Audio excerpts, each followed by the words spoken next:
அன்பு நேயர்களே வணக்கம். இன்றைக்கி ஸ்ரீ பத்ரான் மந்திராலயம் மூலிமா என்ன பார்க்க போகிறோம் அப்படின்னா 4 வகையான தாந்திரிக பரிகாரங்கள்.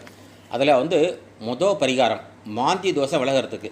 இது சுத்த பசுநெய், அதோட நல்லெண்ணெய், அதோட வேப்பெண்ணெய், அதோட தேங்காய் எண்ணெய், அதோட விளக்கெண்ணெய்னா ஆமணக்கு எண்ணெய், இதெல்லாம் சேர்த்து வச்சு ஒரு இரும்பு அகல் விளக்கில் ஒரு தீபம் ஏற்றி வச்சுட்டு சனிக்கிழமை ஆரம்பிக்கணும். சனிக்கிழமை ஆரம்பித்து ஏற்றிட்டு வச்சுட்டு வந்தீங்கன்னா தொடர்ந்து 48 நாள் விளக்கு ஏற்றினோம்னா உங்களுக்கு உங்கள் குடும்பத்தில் உள்ள அனைவருக்குமே மாந்தி தோஷம் விலகும்.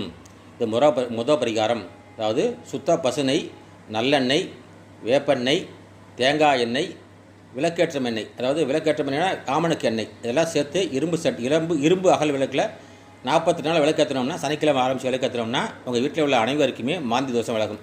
2வது பரிகாரம். இந்த 2வது பரிகாரம் எதை குறிக்கிறது கேட்டிங்கன்னா, இந்த இடுமருந்து வயிற்றிலிருந்து எடுத்துட்டோம்னா விட அது எடுத்ததுக்கப்புறம் உள்ள பாதிப்புகள் கொஞ்சம் இருக்கும். அந்த பாதிப்புகள் குறையிறதுக்கு வாரத்தில் 2 நாள் வில்வ இலை, எலுமிச்சம்பழம் சாறு, மிளகு சேர்த்து ரசம் வச்சு சாப்பிட்டா வந்தீங்கன்னா இந்த வயிற்றில் இடுமருந்து இருந்ததால் உள்ள பாதிப்புகள் சுத்தமாகவே விலகிடும். அதாவது வில்வ இலை, எலுமிச்சம்பழம் சாறு, மிளகு சேர்த்து ரசம் வச்சு வாரத்தில் 2 நாள் சாப்பிட்டா வந்தீங்கன்னா இடுமருந்தாலே உள்ள பாதிப்புகள் விலகிடும். 3வது பரிகாரம். உங்களுக்கு எதிர்மறை எண்ணங்கள் அதிகமாக இருக்குது அப்படிங்கிற நேரத்தில் என்ன பண்ணுங்க கேட்டிங்கன்னா, ஒரு 4 மிளகு வாயில் போட்டு நன்றாக மெல்லணும். மென்று உமிழ்நீரை மட்டும் உள்ளே இழுத்துக்கணும். உமிழ்நீரை மட்டும் தான் உள்ளே இழுக்கணும். ஓகேயா? அது மாதிரி ஒரு நாளைக்கு 3 முறை 7 நாட்கள் செஞ்சிங்கன்னா உங்கள் மனசில் உள்ள எதிர்மறை எண்ணங்கள் பூரா விலகிடும்.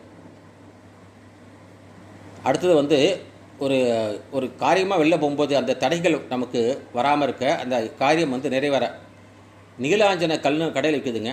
நீலாஞ்சன கல் அப்படின்னு கடையில் விற்குது. அதை உப்புத்தாள்னு சொல்கிறோம்ல, உப்புத்தாளில் தேய்ச்சிங்கன்னா கொஞ்சம் பவுடர் மாதிரி வரும். அந்த பவுடரை கொஞ்சோண்டு ஒரு மிளகு அளவுக்கு எடுத்து அதில் ஒரு சொட்டு நல்லெண்ணெய் சேர்த்து திலகம் மாதிரி பொட்டு மாதிரி வச்சுக்கிட்டு போனீங்கன்னா வெளியில் போகும்போது அந்த காரிய தடைகள்லாம் விலகி நீங்கள் போகிற காரியம் ஜெயிக்கலாம். திருப்பி சொல்கிறாங்க, நீலாஞ்சன கல்னு நாட்டு மருந்து கடையில் விற்கிது.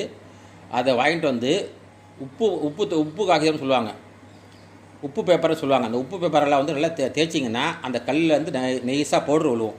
அந்த பவுடர் ஒரு மிளகு உழவு எடுத்துக்கிட்டு அதில் கொஞ்சோண்டு நல்லெண்ணெய் சேர்த்து திலகம் மாதிரி நெத்தியில் வச்சுட்டு போனீங்கன்னா உங்கள் காரிய தடைகள் விலகி காரியம் ஜெயிக்க முடியும். இப்படிக்கு ஸ்ரீ பத்ரன் மந்திராலயம் கணவன் மனைவி வசியம், தொழில் வசியம், கள்ள உறவு பிரித்தல், இதை பற்றி விவரம் வேணுங்கிறவங்க மேற்கொண்ட நம்பருக்கு தொடர்பு கொள்ளுங்கள். நன்றி, வணக்கம்.